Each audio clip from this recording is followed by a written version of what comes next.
A Story of Gangadhar, written by Madan Mohan Tarun, read by Madan Mohan Tarun. A god who was eaten away by the rats and bats of his own temple. O Gangadhar, you could have survived at least for 20 years more actively with your full glory if you had not given up yourself in the hands of those whom you took as your closest. You were creation of your own, a great doctor, a great servant of humanity. Your doors were always open for your patients. There are thousands of people who worshipped you like God. Eyes of those glittered with hope of life, on heads of whom you kept your palm smilingly. You cared your patients, poor patients, having no money to eat, having no money for their treatment. You served them free food, shelter, and milk, and treated them free of cost with your full dedication. You touched feet of your old mother every morning before you left for your dispensary. She made you to sit in her lap before you left. You were the only surviving son of your mother. Your mother was hesitant to touch you when you were born.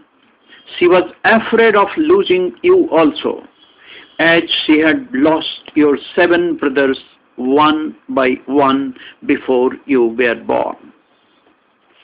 She took her misfortune responsible for their death. She wanted to save you by all means.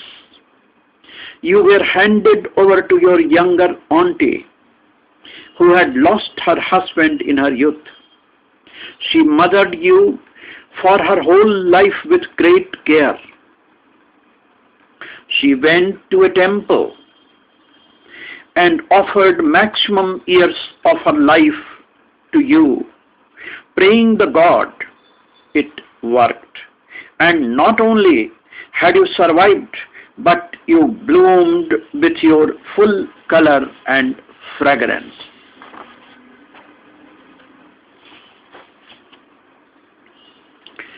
Under her dedicated care, you gave her full respect of a mother for her whole life.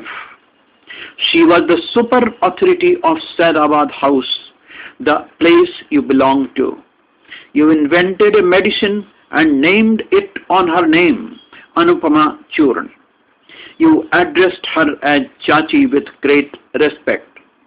She always called you Babuaji with her deep sentiments and love for you. You were brought up by your uncle Paramanandji.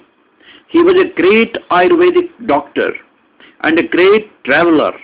He used to spend 6 months of the year in traveling. He collected rare manuscripts from the various parts of the country he visited. His big box was full of books written on palm leaf or on bhojpatra. He was a great yogi. There are several unbelievable events people still recall which are attached to him. Once while doing puja, he lifted his head and put it on the fire, flaming in front of him. After some time, when he lifted his head, people saw his face glowing brightly with heavenly light. He wanted to create a doctor like himself in you. He sent you to Patna Ayurvedic College for higher studies of Ayurveda. After completing your education, you worked under him for a few years.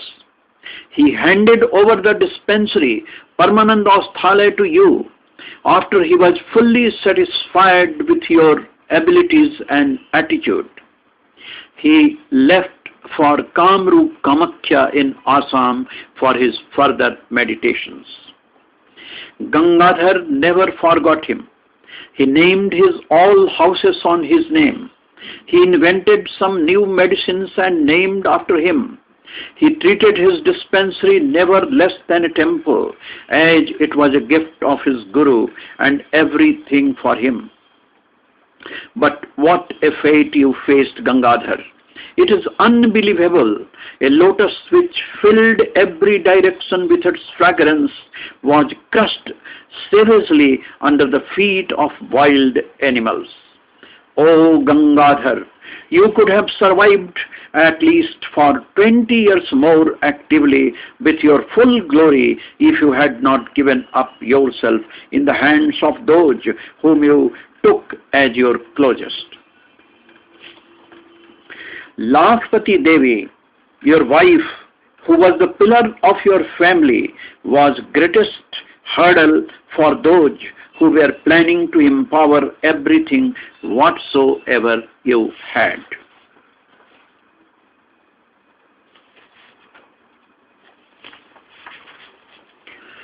Lakshpati Devi was the Raksha Kavach, the armor of protection for the whole family. The studious great lady was very close to her gods. She had talked with Lord Krishna face to face at Vrindavan. She was a sharp-witted lady of shining brilliance. She was a dedicated wife, a loving mother, and a lady with open eyes from all directions. A solid wall of protection against outer and inner attacks. She cared that you eat in time in your busiest life. She cared that family tensions does not touch you ever. She cared everything you needed, but they were in hurry to take away your everything, your dream house Paramanand Bhavan, your workplace Paramanand Osthale, which you always treated as a temple, where you always felt the presence of Paramanandji, your Guru, your everything. They greedily wanted to occupy your tijori, the safe fixed with the wall. You never realized this, but Lakshpati Devi did mark their intentions. They planned to overrule Lakshpati Devi. They started pouring poison into your ears against her, repeatedly and cunningly, under the hardcore conspiracy. The chanting of their mantra worked. You started suggesting Lakshpati Devi like that. This shattered her controlling position gradually. Witches and ghosts became the rulers of the house, and you followed them with your eyes closed, having full faith in them. This changed everything in the family, and finally, lonely and deserted Lakshpati Devi left this world. The ghosts became the rulers, finding everything open for them. They started playing the same trick to weaken you, what they had played to Lakshpati Devi. They started squeezing maximum money from you in the name of their higher education, learning music, and day-to-day expenditure for running the house. You did what they wanted for quite some time, but gradually their hunger for money kept on increasing and increasing. They became more and more courteous to you. This started irritating you, but you failed to control them. They started daring even to assault you physically time to time.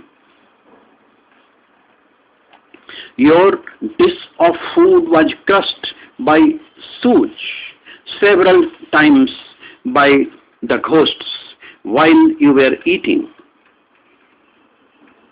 To pressurize you to fulfill their still higher demands.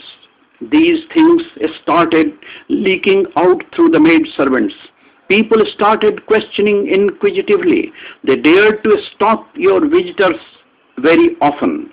You were forced to leave the room which carried most intimate memories of your life shared with your wife.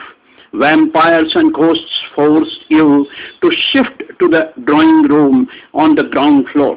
The ghosts made you to attach their names in your bank accounts as joint account holders with you. You were losing your control from everything every next day. Finally, they stopped cooking food for you. You appointed your maid servant to do this. You had still time to leave the house and live somewhere else. Your friends and your well-wishers suggested you several times, but your destiny rejected their all suggestions. Oh Gangadhar, you could have survived at least for 20 years more actively with your full glory if you had not given up yourself in the hands of those whom you took as your closest. Now their target was to finish you forever. The keys of your safe were still with you. You were still going to your dispensary regularly and attending your patients, meeting your friends, but they were in hurry to end all your games. People started marking blue signs on your face, at times cuts on your neck. Every next day, they started asking you, but you remained silent with your eyes full of tears and face reflecting unexplainable fears. Finally, they forced you to never to leave your room. It was a painful life of gloom. One day morning, people saw a doctor coming to your room with your loving compounder. Some people followed them out of curiosity and suspicion. They saw half-eaten food dish kept on the floor, rice and vegetables scattered around. You were lying unconscious in your bed. Your face was deep blue, as if painted with ink.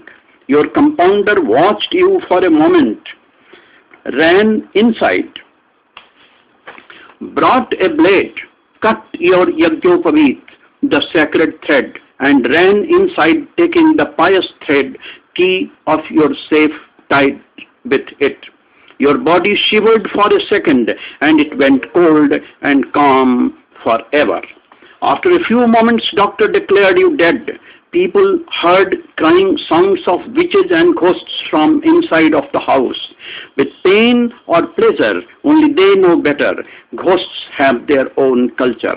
Oh Gangadhar, you could have survived at least for 20 years more actively with your full glory if you had not given up yourself in the hands of those whom you took as your closest. Your devotees still come, but they are shocked to find your temple occupied by rats and bats, ghosts and vampires. What a fate this god had. He was eaten away by cats and rats of his own temple, who survived ever on his remaining. You, O Gangadhar, you could have survived at least 20 years more actively with your full glory if you had not given up yourself in the hands of those whom you took as your closest.